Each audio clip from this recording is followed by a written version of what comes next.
नमस्कार। मैं Pankaj Kumar, assistant professor history, DAV PG college Siwan. आज हम लोग मुगल साम्राज्य के पतन के बारे में जानेंगे। मुगल साम्राज्य के पतन के संदर्भ में विभिन्न मत का परीक्षण और मुगल साम्राज्य के पतन के संदर्भ में औरंगजेब की भूमिका का परीक्षण, ये दो बिंदुओं को सम्मिलित करते हुए हम लोग मुगल साम्राज्य के पतन के बारे में जानेंगे। औरंगजेब के शासनकाल के उत्तरार्ध में मुगल साम्राज्य की विघटनकारी प्रवृत्तियां तेज हो गईं तथा उसकी मृत्यु ने पतन की प्रक्रिया को तीव्र कर दिया। इतने बड़े साम्राज्य के पतन के लिए औरंगजेब जिम्मेवार था या उसके समय की परिस्थितियां आज भी इतिहासकारों के बीच गहन चर्चा का विषय बना हुआ है। यह सही है कि सम्राट की व्यक्तिगत क्षमताएं विघटनकारी शक्तियों को रोकने या बढ़ाने के लिए जिम्मेवार होती हैं, किंतु अन्य कारकों की भी महत्वपूर्ण भूमिका होती है। पतन के कारणों को जानने से पहले यह समझना जरूरी है कि आखिर मुगल साम्राज्य का आधार स्तंभ क्या था। उस आधार स्तंभ के संतुलन में कमी आने से तथा इसके कमजोर होने से मुगल साम्राज्य का पतन हो गया। वह आधार स्तंभ था जागीरदारी प्रथा, मनसबदारी प्रथा एवं कृषि व्यवस्था। इसी पृष्ठभूमि में मुगल साम्राज्य के पतन के कारणों को समझने का प्रयास किया जा सकता है। औरंगजेब का उत्तरदायित्व, इस संदर्भ में जदुनाथ सरकार ने चर्चा की है। इनके अनुसार निम्न कारणों से औरंगजेब का मुगल साम्राज्य के पतन के लिए उत्तरदायित्व है। पहला, मारवाड़ के उत्तराधिकार के प्रश्न या सत्ता संघर्ष में हस्तक्षेप करने के परिणाम स्वरूप राजपूतों के सहयोग एवं समर्थन की समाप्ति हुई। दूसरा, औरंगजेब ने हिंदुओं के साथ भेदभावपूर्ण नीति अपनाई। तीसरा, दोषपूर्ण दक्कन नीति। चौथा, मराठा समस्या का कोई समाधान नहीं ढूंढ पाना। पांचवा, अकबर की उदारवादी नीतियों से पलायन। इन कारणों से औरंगजेब को कई इतिहासकार उत्तरदायी मानते हैं।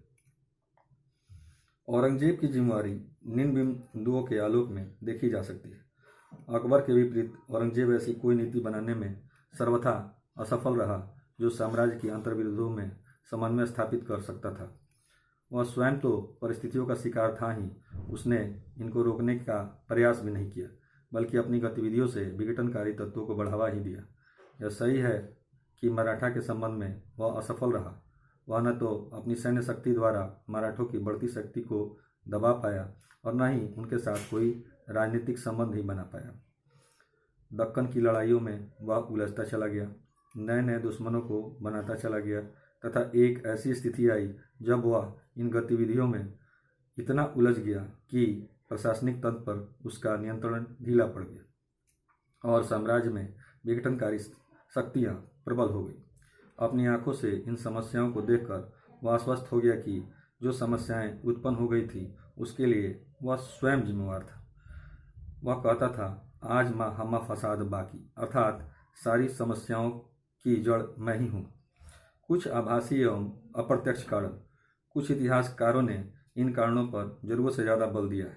ये कारण है, पहला, निश्चित उत्तराधिकार के नियम का अभाव। दूसरा, मुगल शासक वर्ग एवं अमीरों का अयास जीवन शैली। तीसरा, दरबारी गुटबंदी। चौथा, महत्वाकांक्षी प्रांतीय सरकारों द्वारा स्वतंत्र होने की प्रवृत्ति।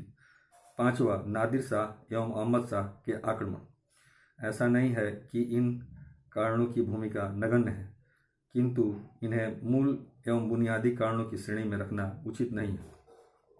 इनमें से कुछ कारण सामान्य हैं जो किसी भी साम्राज्य के विघटन के लिए उत्तरदायी होते हैं।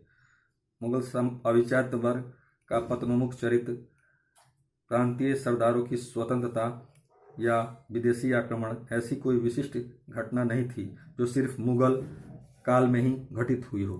इन कारणों के पीछे मुगलों की सामाजिक, आर्थिक एवं सांस्कृतिक क्षेत्र में हुई विफलताएं जिम्मेवार हैं तथा पतन के कारणों को समझने हेतु इन विफलताओं के कारणों का समझना जरूरी है।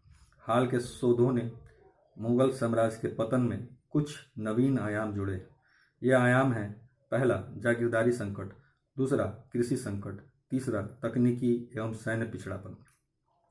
प्रोफेसर सतीश चंद्र के अनुसार साम्राज्य के पतन का मुख्य कारण जागीरदारी संकट था। जागीरदारी का यह संकट मुख्यतः दो रूप में सामने आया। एक, मनसबदारों की संख्या में तेजी के साथ वृद्धि हुई, किंतु उनके मध्य वितरण करने के लिए जागीर इसी अनुपात में उपलब्ध नहीं थी।